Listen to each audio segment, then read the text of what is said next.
Chicago Daily Tribune, October 3rd, 1957. Dr. Karl P. Schmidt, famed snake expert, made a detailed scientific record of the effect of the poison from a snake bite. He made the record while he was dying.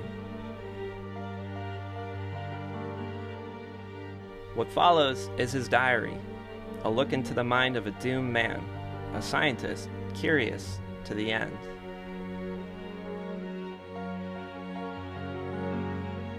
September 25th, 1957. Page 1.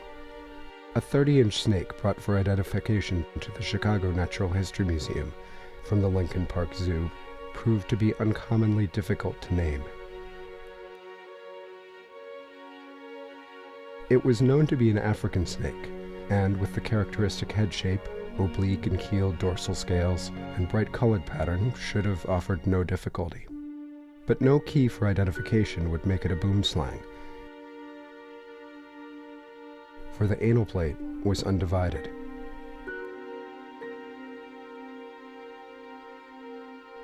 That it was nevertheless a boomslang, Dysphylatus typus, was dramatically attested by its behavior.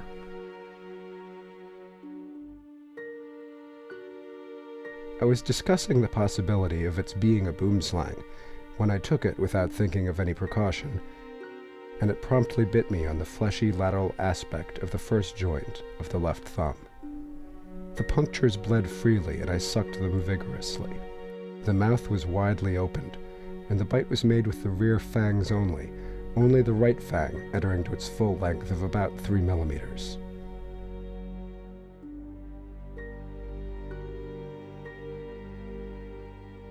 Page 2. 4:30 to 5:30 p.m. Strong nausea, but without vomiting, during trip to Homewood on suburban train. 5:30 to 6:30 p.m. Strong chill and shaking, followed by fever of 101.7 degrees. Bleeding of mucous membranes in the mouth began about 5:30, apparently mostly from gums. 8:30 p.m. Ate 2 pieces of milk toast. 9 to 12:20 a.m. Slept well.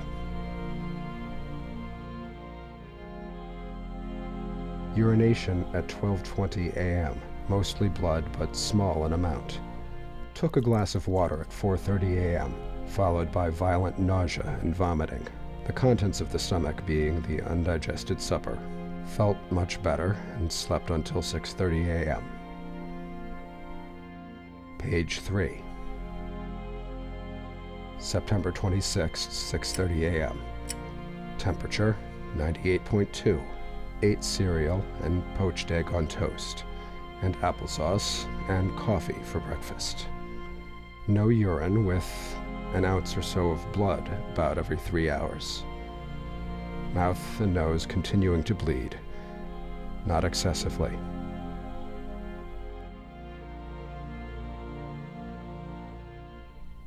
Diary ends.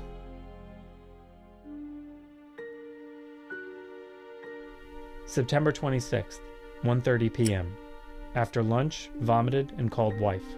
Found in sweat. Unable to talk or answer. Physician called. Resuscitation attempted and continuous until arrival at hospital, 3 p.m., and pronounced dead from respiration paralysis.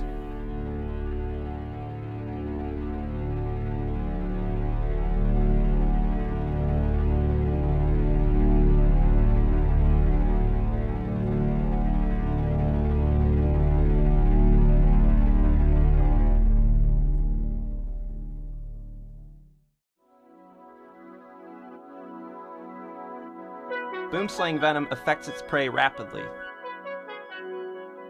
For example, 0.0006 milligrams of the stuff can kill a bird in just a few minutes.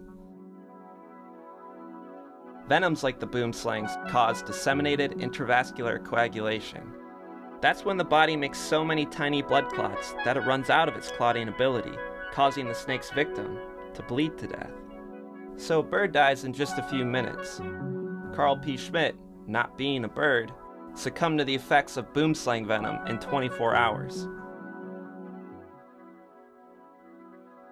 His eyes were bleeding, his lungs were bleeding, his kidneys were bleeding, his heart was bleeding, his brain was bleeding.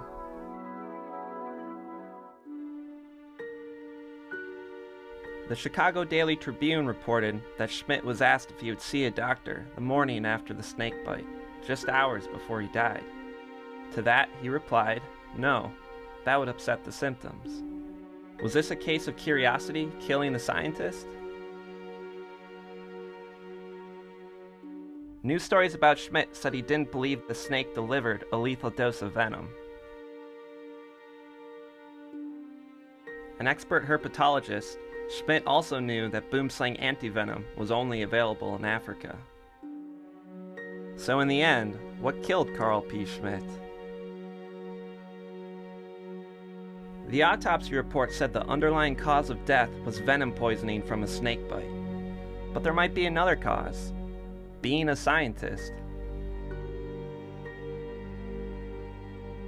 Maybe he underestimated the venom's effects. Or maybe without access to boomslang antivenom, he accepted his death.